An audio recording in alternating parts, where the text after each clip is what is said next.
Shalom Uvracha, on a pu étudier aujourd'hui le Chidusha Rashba qui se rapporte à la Gemara de Shabbat, la Matet Amoudbet, où on a vu la Marloquette Bet Hillel Bet Shammai. Est-ce qu'on a le droit de chauffer de l'eau chaude pendant Yom Tov pour se laver?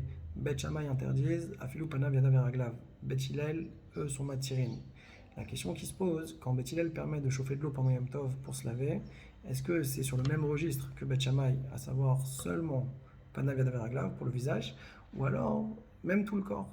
Alors le Rajba comprend que c'est limité à Panav Yadav Veraglav. Seulement, dans ce contexte-là, on aurait le droit de chauffer de l'eau pendant Yom Tov.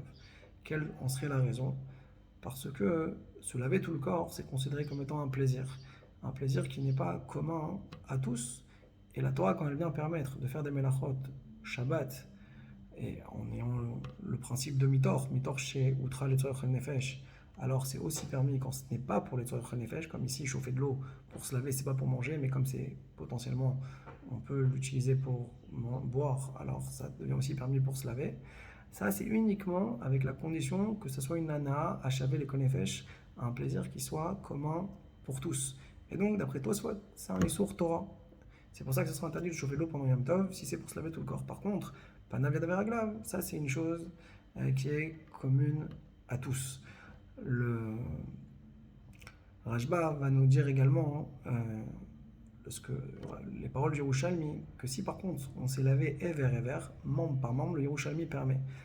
Alors, dans le Bavli, c'est interdit, on a une braïta qui est interdit, mais de là, en tout cas, on veut faire ressortir que se laver tout le corps, membre par membre, pendant Yom Tov, avec l'eau qui a été chauffée pendant Yom Tov, ça ne serait qu'un issour midérabanan, comme ça, il a été médaïek. On a vu également le Ramban, qui lui va contredire complètement cette compréhension-là et dire que ce sont des divrei neviut, des paroles erronées, ce qui a pu être rapporté et qu'au contraire, c'est entièrement permis de se laver à l'eau chaude avec de l'eau qui a été chauffée pendant Yom Tov, la totalité du corps, et qu'au contraire, ça se rattache davantage à une notion de Ochel Nefesh, que c'est un plaisir qui est pour tout le corps. Et donc, le Ramban veut dire que c'est permis et qu'il n'y a pas de cohérence de venir et d'interdire, d'autant plus que dans le Yerushalmi, on a vu qu'on pouvait, Minatora, donc en tout cas, faire membre par membre, se laver la totalité du corps membre par membre, donc on voit que ça reste que se laver tout le corps de façon alternée, comme ça, membre par membre. Eh bien, la Torah valide, qui s'appelle Tzorech Hashavel Ekol Nefesh. Alors il demande le Ramban, dans ce cas-là, pourquoi faire une différence si c'est en une seule fois ou en plusieurs fois? Et donc il dit que c'est évident que ça reste une chose permise. Maintenant, si c'est interdit, midera banane, alors ça c'est pour des xérotes, on va dire extérieures, qui sont de peur qu'on en vienne à essorer la serviette ou encore la diar karka. On a vu également les paroles du RAN. Le RAN, également, voilà, il dit que la xéra qui a été faite ici, alors c'est par rapport justement à Srita Talmunchit ou Sirat Karka.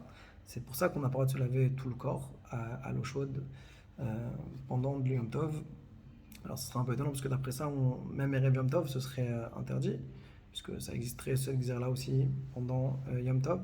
Le Rambam, lui, veut dire, est plus nuancé en disant que non, c'est seulement de l'eau chauffée pendant Yom Tov qui est interdit de se laver tout le corps, mais c'est par rapport à la xéra des balanim, xéra tamechatz. Par contre, si l'eau a été chauffée Erev Yom Tov, alors ça on aura le droit de se laver tout le corps parce qu'on ne va pas extrapoler la xéra des balanim sur Yom Tov, Chazak Baruch.